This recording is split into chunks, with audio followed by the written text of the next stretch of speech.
기도하겠습니다. 참 좋으신 하나님 감사합니다. 오늘도 이렇게 말씀을 들고 섰습니다. 하나님, 전하는 자나 이 말씀을 듣는 모든 성도님들에게 축복하시고 우리가 어떻게 살아가야 되는지, 또한 우리가 믿음으로 살아갈 때 하나님의 뜻대로 살아가야 될 것을 깨닫고 우리가 정말 말하기보다 듣기에 더 힘쓸 수 있도록 축복하여 주옵소서. 감사하며 예수님의 이름으로 기도합니다. 아멘. 성경 보도록 하겠습니다. 사무엘상 3장 19절로 20절입니다. 사무엘상 3장 19절로 20절 말씀입니다. 사무엘이 자라매 여호와께서 그와 함께 계셔서 그 말로 하나도 땅에 떨어지지 않게 하시니 단에서부터 브에세바까지의 온 이스라엘이 사무엘은 여호와의 선지자로 세우심을 입은 줄을 알았더라. 아멘. 오늘 말씀의 제목은 말의 권위는 하나님으로부터 시작됩니다. 말의 권위는 하나님으로부터 시작됩니다. 라는 제목을 가지고 말씀을 나눌 때 전하는 자나 듣는 우리 모든 성도님들이 하나님의 말씀에 축복되기를 축원합니다. 말의 권위는 분노에서 시작되지 않습니다. 우리가 이렇게 말을 하다 보면 간혹 분노하게 되는데요. 분노는 결코 문제를 해결할 수가 없습니다. 우리가 간혹 이렇게 TV 뉴스에 보면 어린이집이나 유치원 또는 초등학생 이렇게 그 교사들, 선생님들이 아이들을 함부로 다루는 그러한 동영상을 보게 됩니다. 그러니까 아이들에 대해서 화가 나서 이 분노를 참지를 못하는 거죠. 그래서 아동학대로 어려움을 겪는 경우를 우리가 간혹 TV에서 보곤 합니다. 문제는 뭐냐면 우리 마음에 갖고 있는 이 분노가 결국 나를 망친다는 거예요. 분노가 나를 망치는 일을 하게 됩니다. 다음 분들님, 우리가 말을 할 때에 두 가지가 있어요. 하나는 논쟁이 있고 또 하나는 언쟁이 있습니다. 논쟁과 언쟁은 비슷해 보이지만 분명히 다릅니다. 논쟁은요, 자신이 속한 사회가 당면한 문제를 놓고 서로 머리를 맞대고 의견을 교환하면서 최선을 창출해 가는 과정을 청중에게 있는 그대로 전달하는 것입니다. 그러니까 논쟁은 가장 좋은 것을 서로 의견을 나눠서 만들어가는 게 논쟁입니다. 언쟁은 상대방의 부정적인 면만을 집중적으로 공격하거나 걸핏하면 언성을 높이고 심지어 인신공격까지 불사하는 모든 힘겨루기는 무늬만 논쟁일 뿐 사실은 언쟁이라고 합니다. 지금 이제 내년이면 대선입니다. 대통령을 뽑는데 야당이나 여당이나 후보자들이 참 많아요. 간혹 그 사람들의 그 토론하는 것을 보면 어떻게 하든지 서로 좋은 것을 해서 좋은 것으로 말하는 것이 아니라 상대방의 말의 실수를 가지고 상대방의 어떤 주제보다 말꼬리를 가지고 서로 물고 뜯고 하는 모습을 간혹 보게 돼요. 이게 사실 부부싸움도 그런 것 같아요. 논쟁이 아니라 언쟁으로 끝나는 경우가 참 많아요. 그 말꼬리 하나 잡고 말의 어떤 그 틈을 봐서 그 말꼬리를 가지고 상대방을 공격하는 것을 참 많이 경험하게 됩니다. 또 이렇게 자녀들이 다투는 것을 봐도 어떤 주제와 벗어나 말꼬리를 가지고 다투는 것을 보기도 되고, 또 사람과의 어떤 다툼에도 논쟁은 벗어나고 언쟁으로 끝나는 것을 많이 봐서 결국은 분노로, 이 분노를 참지 못해서 억울한 일까지 이렇게 경험하는 경우들이 많이 있습니다. 저는 오늘 사무엘상 3장을 통해서 이 3장에 들어있는 영적 교훈으로 우리가 어떤 말을 하고 어떻게 들어야 되는지를 좀 같이 나누고자 합니다. 사무엘상 3장을 통한 영적 교훈 첫 번째는 먼저 하나님의 등불을 지키는 자가 되자. 하나님의 등불을 지키는 것이 중요합니다. 누가 하나님의 등불을 지킬 수 있습니까? 오늘 본문을 보니까 1절에 아이 사무엘이 엘리 앞에서 여호와를 섬길 때에는 여호와의 말씀이 희귀하여 이상이 흔히 보이지 않더라. 엘리의 눈이 점점 어두워져서 잘 보지 못하는 그때에 그가 자기 초소에 누웠고 하나님의 등불은 아직 꺼지지 아니하였으며 사무엘은 하나님의 궤에 있는 여호와의 전 안에 누웠더라. 이제 사무엘이 어느 정도 이제 자라서 엘리 제사장을 도울 수 있는 그러한 나이까지가 됐습니다. 이 성막에서 가장 중요한 것 중에 하나가 뭐냐면 촛대에 불을 끄지 않게 하는 거예요.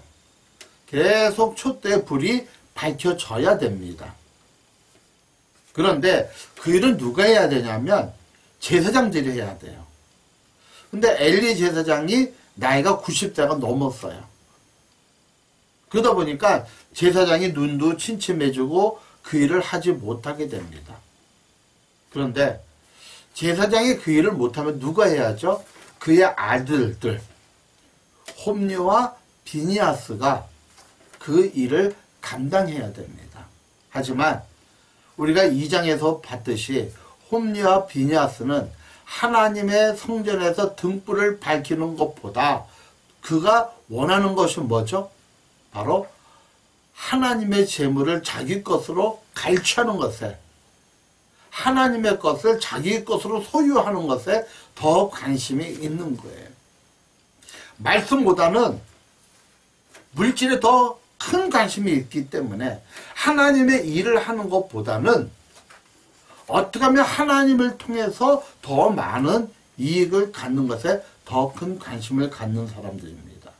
그래서 누가 지금 등불을 지키냐면 소년 사무엘이 등불을 지키고 있습니다. 3장 2절에 엘리의 눈이 점점 어두워서 잘 보지 못하는 그때에 그가 자기 초소에 누웠고, 사실은 성막의 이 성전의 등불을 책임지는 총책임자가 바로 엘리 제사장입니다. 그런데 그가 어떻게 해요? 자기 초소에 누운 거죠. 레위기 24장 3절에 보니까 회막안 진고개장 밖에서 저녁부터 아침까지 여호와 앞에 항상 등장불을 정리할지니 너희 대대로 지킬 영원한 규례라. 저녁부터 새벽까지, 동이 틀 때까지, 해가 지고 동이 틀 때까지 성막 안에 등불을 계속 불이 밝히도록 지켜야 돼. 이게 제사장의 의무예요. 무엇을 의미합니까? 우리 마음에 무엇이 있어야 돼요? 하나님의 빛이 있어야 돼요. 빛은 뭐죠? 어둠을 물리치는 거죠.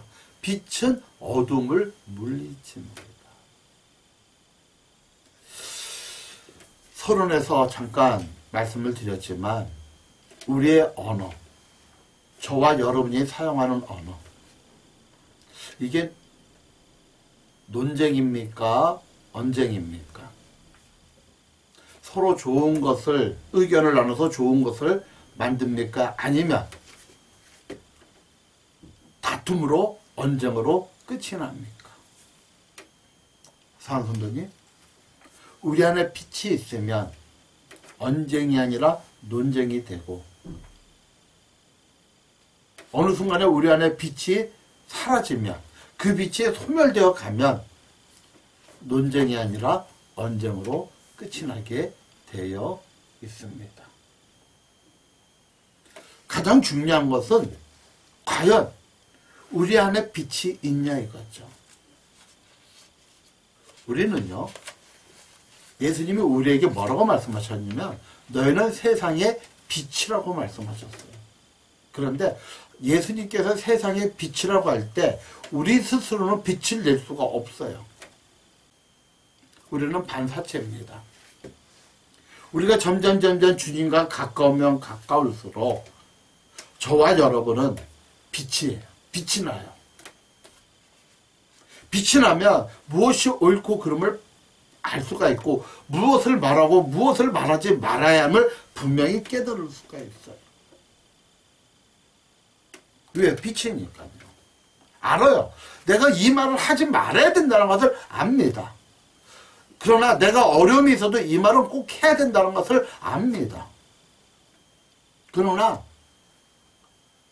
우리가 점점 빛이 멀어지고, 빛에서 멀어지고, 태양에서 멀어지고, 이제 밤으로 오면 올수록 뭐가 나타납니까? 우리 마음이 혼돈돼요. 어두우니까요. 사랑성도님, 가장 중요한 건 빛 대신 예수님이 저와 여러분 안에 계시다는 거예요. 우리가 그분과 더 깊은 교제를 하면 할수록 우리는 24시간 빛 대신 주님과 함께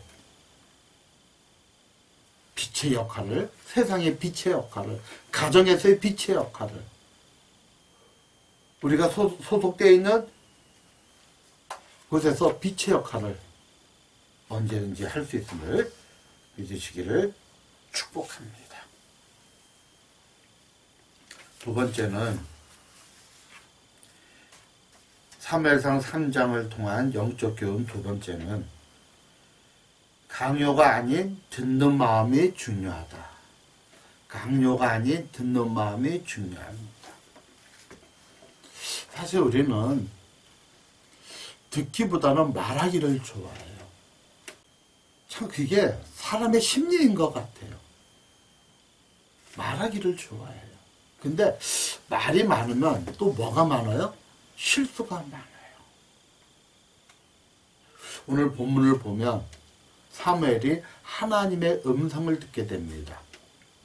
4절에 여호와께서 사무엘을 부르시는지라 그가 대답하되 내가 여기 있나이다 하고 엘리에게로 달려가서 가로되 당신이 나를 부르셨기로 내가 여기 있나이다. 가로되 나는 부르지 아니하였으니 다시 누우라. 그가 가서 누웠더니 사무엘이 성전에서 이제 불을 밝히고 하다가 잠이 들었어요. 근데 갑자기 하나님의 음성이 들려요. 사무엘아 사무엘아. 그거 깨요. 사무엘이 주여 내가 여기 있나이다. 그러면 누구한테 가냐면 엘리 제사장한테 가요. 엘리 제사장한테 쭉 가서 제사장님 저 부르셨어요? 그러니까 잠결에 엘리 제사장이 있고 놀라는 거예요. 아니 나 너 안 불렀어. 너 잘못 들었구나. 그 가서 자. 이상하다. 사무엘이 또 자요. 6절에 보세요. 여호와께서 다시 사무엘을 부르시는지라. 사무엘이 일어나 엘리에로 가서 가로되 당신이 나를 부르셨기로 내가 여기 있나이다. 대답하되 내 아들아 내가 부르지 아니하였으니 다시 누우라. 또 갑자기 하나님이 사무엘을 불러요. 그러니까 사무엘은 내가 여기 있나이다 하면서 누구한테 달려가요? 엘리 제사장한테 달려가는 거예요. 그러니까 엘리 제사장도 자다가 또 벌떡 일어나서 야 나 안 불렀어. 내가 너 안 불렀어. 너 뭔가 잘못 들은 것 같아. 어서 가서 자. 또 사무엘이 이상하다 하고 가서 또 자요.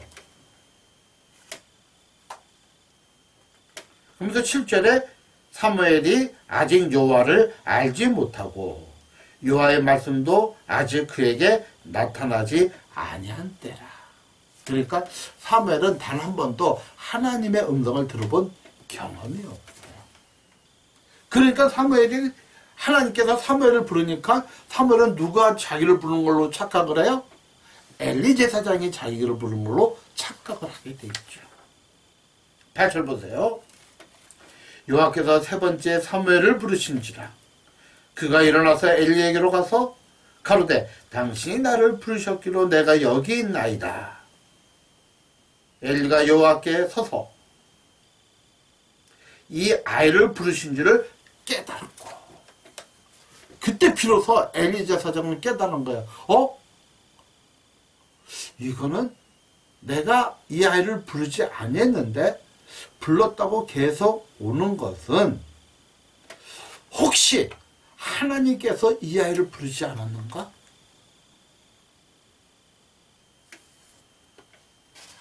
장로님, 하나님은요 이 말씀을 통해서 때로는 우리 양심을 통해서 말씀하세요. 옳고 그름을 말씀하세요.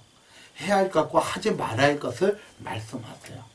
무엇이 옳은지를 하나님은 우리의 마음 통해서 우리의 심령을 통해서 말씀하세요. 그 하나님의 말씀이 들릴 때 하나님의 말씀대로 살아가시기를 축복합니다. 우리가 하나님을 알되 무엇으로 알아야 되냐면 하나님의 말씀을 통해서 하나님을 깨닫기를 부탁드립니다. 어떤 내 감정이 아니라 내 생각이 아니라 성경을 통해서 하나님을 깨달아야 돼. 하나님의 말씀을 깨달아야 돼. 성경을 통해서 하나님께서 나에게 옳고 그름을 판단하게 해주시고 해야 할 것과 하지 말아야 할 것을 판단해 주시고 말해야 할 것과 말하지 말아야 할 것을 판단하게 해주세요. 그런데 내 안에 계신 빛 대신 예수님께서 나와 관계가 가까우면 가까워질수록 우리가 그것을 더 많이 깨달을 수가 있어요. 그런데 많은 경우 우리가 하나님이 말씀하심에도 불구하고 하나님께서 우리에게 깨닫게 하심에도 불구하고 우리는 하나님의 말씀에 대해서 점점 귀를 닫는 경우들이 많이 있습니다. 어떻게 하나님 말씀대로 살아가요? 어렵죠. 하나님의 말씀대로 살아가면 모든 것이 다 손해보는 것 같아요. 하나님의 말씀대로 살아가면 내가 지는 것 같아요. 그런데요, 정말 우리가 하나님의 말씀대로 살아갈 때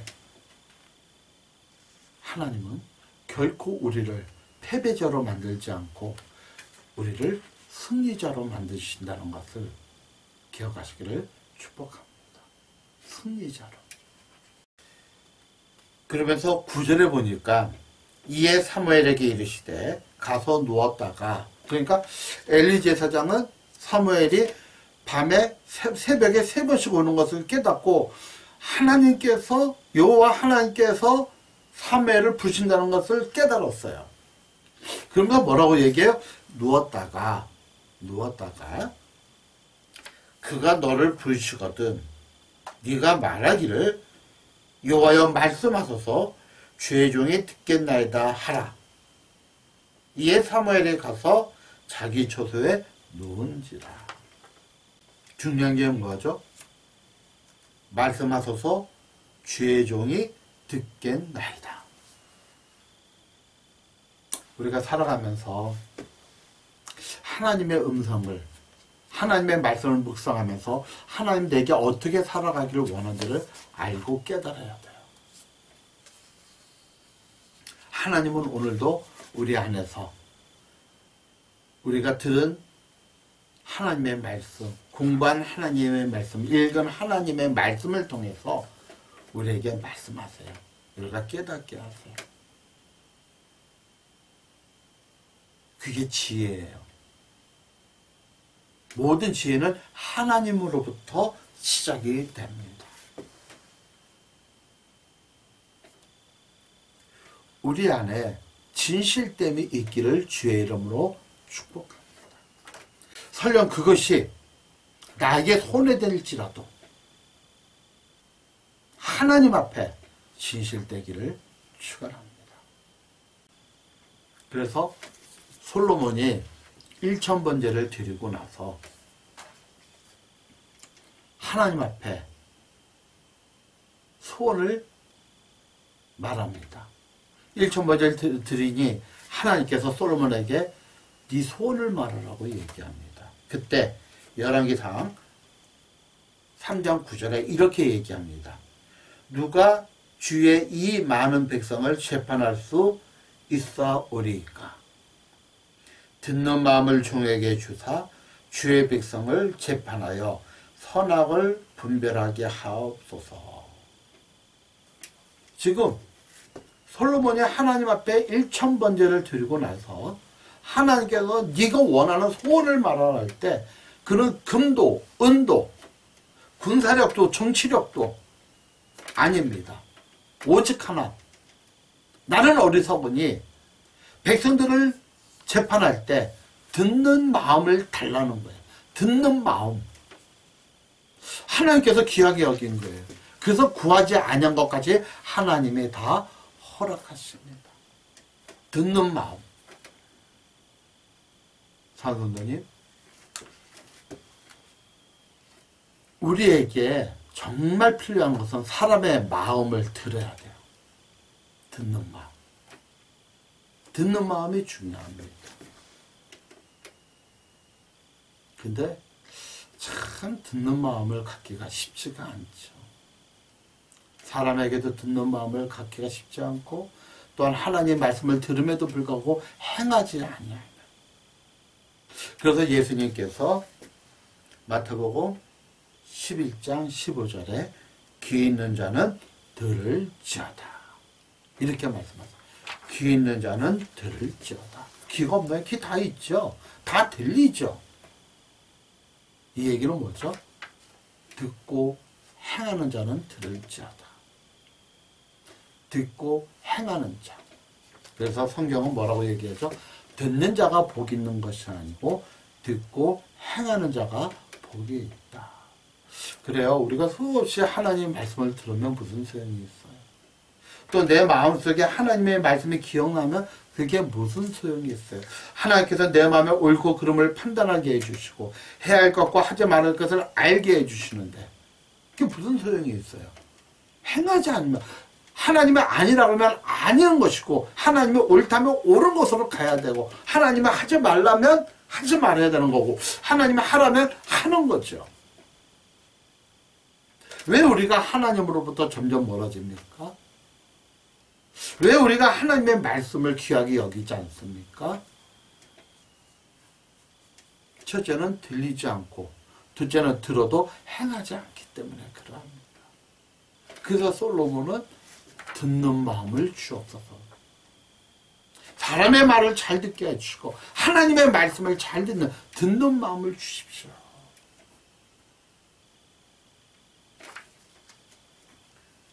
그래서 우리는 강요가 아닌 듣는 마음이 너무나도 중요함을 믿으시기를 축원합니다.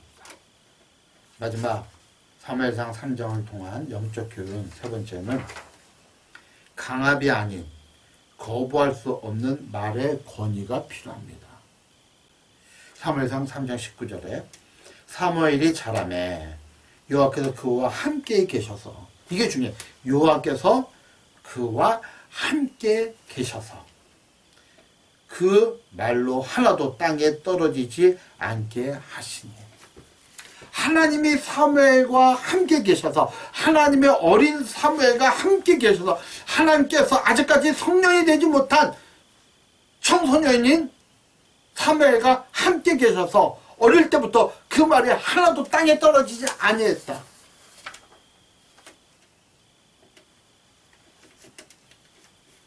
이스라엘 모든 백성들이 사무엘의 말한 대로 다 돼요. 그리고 그가 말할 때마다 위로가 있어요. 그는 말도 하지만 뭐가 중요해요? 듣기도 잘 들어요. 위로가 있다고요. 행복한 거예요. 좌절과 실망과 영적인 어떤 암울함 그 시대에 사무엘이 말하면 하나님께 위로가 있고 이제 새롭게 우리가 영적으로 다시 시작할 수 있다는 그 마음이 드는 거예요. 저는 우리 성도님들이 있는 그 자리에서 사람들에게 위로를 줄 줄 아는 강요와 억압이 아닌 여러분이 말을 하면 거부할 수 없게끔 하나님이 함께 하시면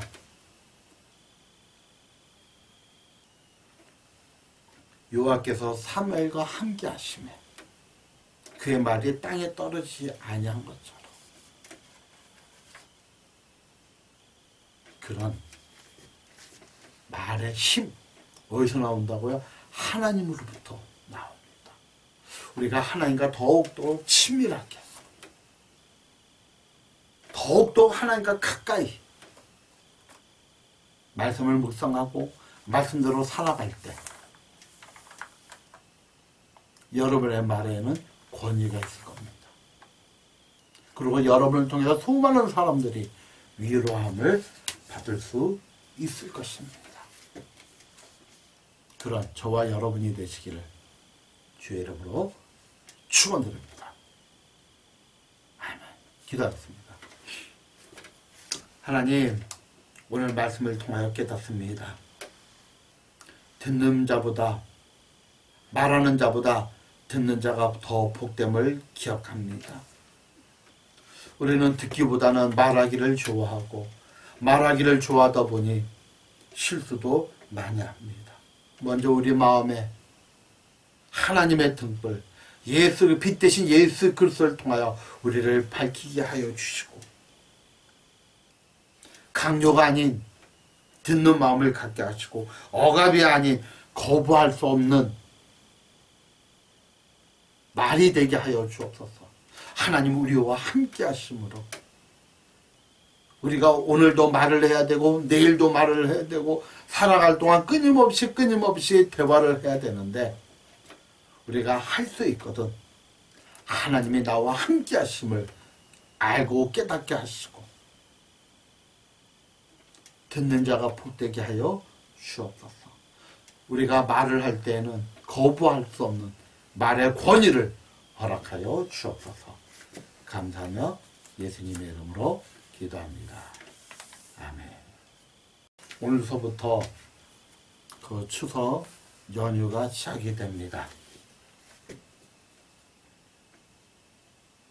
즐거운 시간이 되시기를 부탁드리고요. 또 한 가지는 할 수만 있다면 하나님께서 싫어하는 어떤 행동을 하지 않기를 부탁합니다. 또한 크리스천으로서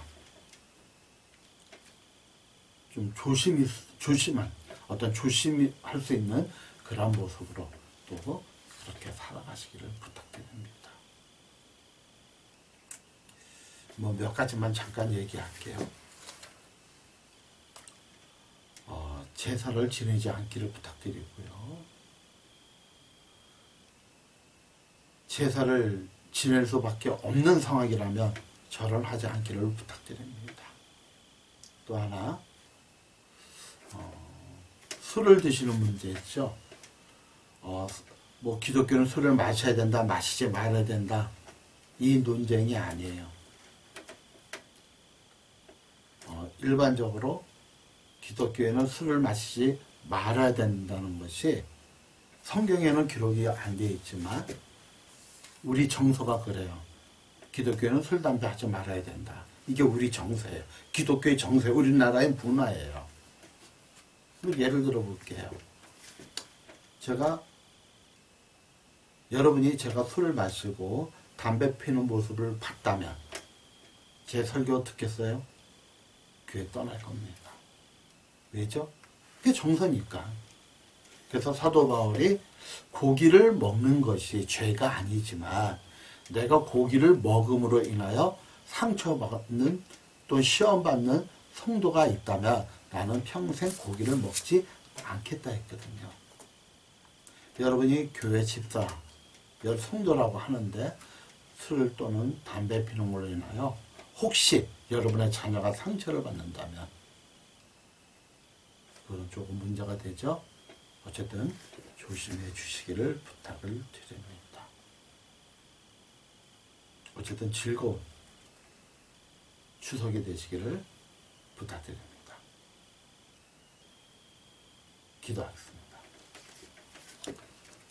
이제는 우리 주 예수 그리스도의 무한하신 은혜와 우리 아버지 하나님의 지극하신 사랑과 성령께서 오늘 말씀을 통하여 깨닫고 그렇게 살아가기를 원하는 성도들 머리 위에, 가정 위에, 직장 위에, 사업터 위에 지금부터 영원토록 함께 하시기를 축원하옵나이다. 아멘.